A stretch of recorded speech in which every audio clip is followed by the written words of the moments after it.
Heç öz şəcərənizi araşdırmısınızmı? Ulu babalarınızı tanıyırsınız? Mən təxminən 8-ci babama kimi tanıyıram. Mən əslən Ağdamdanam. Mənim babalarım Ağdama nə vaxt gəliblər, ona kimi, yəni Pənali xana kimi bilirəm ki, Pənali xan Qarabağa gələndə onunla bərabər gələnlərdən olub. Çox istəyərdim ki, şəcərəmi biləm. Bu önəmli məsələdir. Və mənim üçün də həmişə diqqətimdə, ürəyimdə olan bir məsələdir ki, onun həllinə çalışam. İstəyirəm. Bir dənə atamın atasının adını bilirəm. Belə müəllim olublar, prosta çox belə dərinə getməmişəm də. Əslində sizə deyim ki, nəsil şəcərəsinin öyrənilməsinin siyasi, tərbiyəvi, elmi əhəmiyyəti var. Məsələ burasındadır ki, kökün bilməyən insan nəyin uğrunda mübarizə aparacağını da anlaya bilmir. Həm də o kökünü öyrəndikcə böyük bir imperatorluq yaratdığını,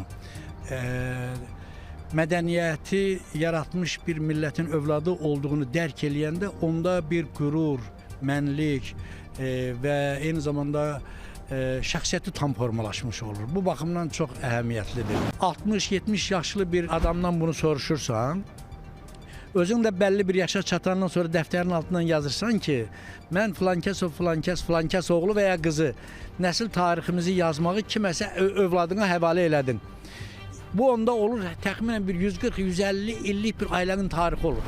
Babalarımızın adını ailə böyüklərimizdən mən nənəmdən araşdıraraq onlar haqqında ətraflı məlumat alıb, həmçinin ən önəmli burada tayfalarımızı və onların yerləşdikləri məkanı, ərazini araşdırdıq. Ucar rayonun Alpot kəndindən olublar, Alpot tayfasındandılar.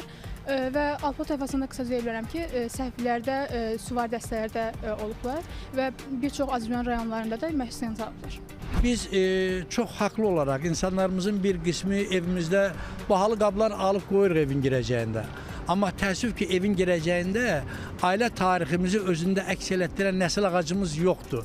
Halbuki bunun çox böyük əhəmiyyəti var. Məsələn, belə evlərdə adətən qonaq gələndə bu nədir deyə sual verir.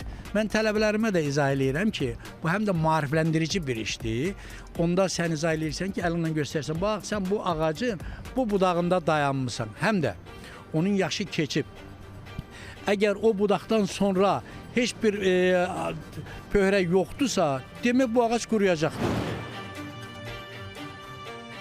Və bir gün biz nəsil ağacımıza baxarkən sadəcə adları görməyəcəyik. İndi bu ağacın kökləri üzərində dayanan yeni bir pöhrə, amma gələcəyin möhkəm bir kökü olduğunu dərk edəcəyik.